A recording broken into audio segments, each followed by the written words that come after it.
अ, hello दोस्तों, फिर स्वागत है आपका हमारी वीडियो में। दोस्तों, आज इस टॉपिक पर हम बात करेंगे वो है फेडरलिज्म। फेडरलिज्म का सेकंड पार्ट है ये।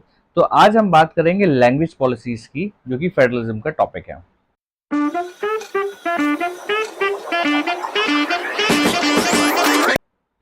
तो लैंग्वेज पॉलिसीज की अगर हम बात करें तो पहला जो स्टेट था जो कि लैंग्वेज के हिसाब से अलग करा गया था वो था आंध्र प्रदेश। फर्स्ट स्टेट था जो कि इंडिया में लैंग्वेस्टिक बेसिस पे अलग करा गया था, यानी उसको मतलब बनाया गया था 1 अक्टूबर 1953 को। तो आपके पास अगर हम एक्सपीरियंस करेंगे कि लिंग्विस्टिक स्टेट जो है वो एक्चुअली कंट्री को ज्यादा यूनाइटेड बनाते हैं, और इसकी वजह से आपके पास जो एडमिनिस्ट्रेशन होता है वो आसान हो जाता है। कारण क्या है कि आप सिंपल समझिए ना कि अगर आपका जो स्टेट का सीएम है वो सेम लैंग्वेज यानी लिंग्विस्टिक बेसिस पे बनाया गया है, तो वो उसको और ज्यादा क्या कहते हैं आपके लिए अप्रोचेबल रहेगा, और जिसकी वजह से आपके पास जो स्टेट के लिए बेटरमेंट के लिए काम करेगा। तो लैंग्वेज पॉलिसी क्या है इंडिया की? तो हिंदी के अलावा 21 अदर लैंग्वेज हैं जो कि शेड्यूल लैंग्वेज को माना जाता है कॉन्स्टिट्यूशन के अंदर। तो कैंडिडेट जो है वो एग्जामिनेशन दे सकता है, यानी अगर सेंट्रल गवर्नमेंट का कोई एग्जाम है तो वो आपके पास इनमें से यानी 22 शेड्यूल लैंग्वेज में से हिंदी से लेकर बाकी जितनी भी लैंग्वेज है, बोडो वगैरह जितनी भी हैं, तो सब के अंदर वो आपके पास एग्जाम दे सकता है। स्टेट की भी अपनी खुद की एक ऑफिशियल लैंग्वेज होती है। सेंट्रल गवर्नमेंट ने आके पास कंटिन्यू करा है कि इंग्लिश को और हिंदी को वो आके पास ऑफिशियल पर्पस के लिए काम में लेके चलेंगे। अब कोलिशन गवर्नमेंट क्या होता है? कोलिशन गवर्नमेंट का मतलब है कि अगर हम देखें तो कोलिशन गवर्नमेंट वो होती है कि जहां पर दो या दो से ज्यादा आपके पास गवर्नमेंट जो है वो अपने साथ मिलके आपके पास गवर्नमेंट बनाती हैं। तो यानी जब आपके पास, जैसे कि अगर हम बात करें इस टाइम पे जो हमारे पास सेंट्रल गवर्नमेंट है वो कि आपके पास मेजोरिटी में गवर्नमेंट नहीं है। सेंट्रल गवर्नमेंट ने भी क्या कहते हैं आपके पास कोलिशन गवर्नमेंट करके आपके पास गवर्नमेंट बनाई है। जैसे कि आपके पास मोदी जी यानी बीजेपी, बीजेपी के साथ साथ तमिलनाडु की जो स्टेट है तो उसके क्या कहते हैं चंद्रशेखर बाबू नायडू, और चंद्र वहां पर तमिलनाडु के अंदर भी चंद्रशेखर बाबू नायडू की पार्टी और क्या कहते हैं पवन कल्याण, इन दोनों ने मिलकर वहां पर स्टेट गवर्नमेंट बनाई है। और इंडिया क्या कहते हैं अगर भारत की बात करें तो सेंट्रल गवर्नमेंट की बात करें तो बीजेपी और नीतीश कुमार की पार्टी जो है, और आपके पास चंद्रशेखर बाबू नायडू, इन तीनों ने पार्टी ने मिलकर आपके पास कोलिशन गवर्नमेंट बना रखी है। वैसे ही आपके पास इंडिया अलायंस है। इंडिया अलायंस में कांग्रेस, आप और क्या कहते हैं आप सपा पार्टी, ये सब मिलके उन्होंने क्या कहते हैं आपके पास गठबंधन सरकार बना रखा है। तो गठबंधन में आपके पास कभी कभी कुछ बेनिफिट भी होता है, और क्या कहते हैं अगर आप देखोगे तो कुछ कुछ आपके पास कभी कभी दोनों के बीच में टकराव भी रहता है। तो जब आपके पास जहां पर कोई भी सिंगल पार्टी मेजोरिटी में नहीं आती है लोकसभा में, तो मेजर नेशनल पार्टी जो होती हैं वो अलायंसेस बनाती हैं, और सिमिलर पार्टी मतलब स्मॉलर जो पार्टी होती है, छोटी छोटी पार्टी मिलके वहां पर सेवनल रीजन पार्टी जो है वो गवर्नमेंट बनाती है सेंटर में। तो गवर्नमेंट जो कि आगे पास उस तरीके से बनाई जाती है वो कोलिशन गवर्नमेंट है। मैं एग्जांपल आपको दे चुका हूँ बीजेपी का एग्जांपल, या फिर आप इंडिया अलायंस का भी एग्जांपल ले सकते हैं। अब डिसेंट्रलाइजेशन प्रैक्टिस कैसे करा जाता है इंडिया में? What do mean by the decentralisation? Decentralisation का मतलब यही है कि जब आपके पास पावर जो है वो डिस्ट्रीब्यूट कर दी जाती है अपर लेवल से लोअर लेवल के अंदर। यानी आपने पावर, देखिए डेलीगेशन में और डिसेंट्रलाइजेशन में बहुत फर्क होता है। डेलीगेशन को आप डिसेंट्रलाइजेशन से कंपेयर नहीं कर सकते हैं। डेलीगेशन का मतलब है कुछ टाइम पीरियड के लिए आपने पावर दूसरे को दे दी है in the absence of you, यानी जब आप वहां पर नहीं हैं, अब आप जा रहे हैं। जैसे कि एग्जांपल अगर हम लेके चलें, टीचर मॉनिटर को तो क्या कहते हैं वहां पर नाम लिखने के लिए जब पावर दे दी जाती है कि आप नाम लिख सकते हो और चाहो तो इनको बाहर खड़ा भी कर सकते हो, तो वो आपके पास, जैसे कि अगर मान लीजिए बॉस नहीं है, बॉस अपने मैनेजर को बोल के चला जाए कि भाई अब मेरे जब मैं अब तक नहीं हूँ 10 दिनों के लिए मैं नहीं हूँ, तो तुम ही आपके पास यहाँ पर सारे पावर में हो। या फिर आपके पास कोई सेंटर ऑफ अगर हम बात करें तो विल आपके पास दे जाए कुछ दिन टाइम पीरियड के लिए कि जब तक मैं नहीं रहूंगा तो मैं सारे जितने भी मेजर डिसीजन हो गए तुम लेके चलोगे, तो वो आपके पास डेलीगेशन ऑफ पावर कहलाता है।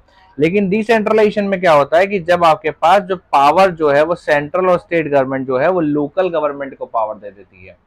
ठीक है, तो वो आपके पास डिसेंट्रलाइजेशन कहलाता है। लाइकवाइज किया कहता है सेंट्रल गवर्नमेंट, स्टेट गवर्नमेंट, फिर लोकल गवर्नमेंट, इसको हम डिसेंट्रलाइजेशन बोलते हैं। तो देखते हैं क्या है कि वो प्रोसेस जब पावर आपके पास taken away from the central and state government और गिवन है, यानी आपके पास थोड़ी पावर सेंट्रल गवर्नमेंट से, थोड़ी पावर लोकल स्टेट गवर्नमेंट से, और वो पावर किसको दे दी है, लोकल गवर्नमेंट को, वो आपके पास डिसेंट्रलाइजेशन कहलाता है।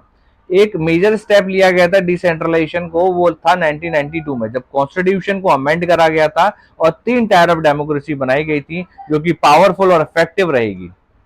अब कॉन्स्टिट्यूशन ने मैंडेटरी कर दिया है रेगुलर इलेक्शन होने के लिए, जो कि लोकल गवर्नमेंट बॉडीज के इलेक्शंस होते हैं। अब यहाँ पर सीट भी रिजर्व करी जाती है इलेक्टेड बॉडी यानी एग्जीक्यूटिव जो हेड होते हैं, शेड्यूल कास्ट के लिए, शेड्यूल ट्राइब्स के लिए और बैकवर्ड क्लास के लिए, और वुमेन के लिए भी होती है। तो 1/3 जो पोजीशंस होती हैं वो वुमेन के लिए रिजर्व करी जाती हैं।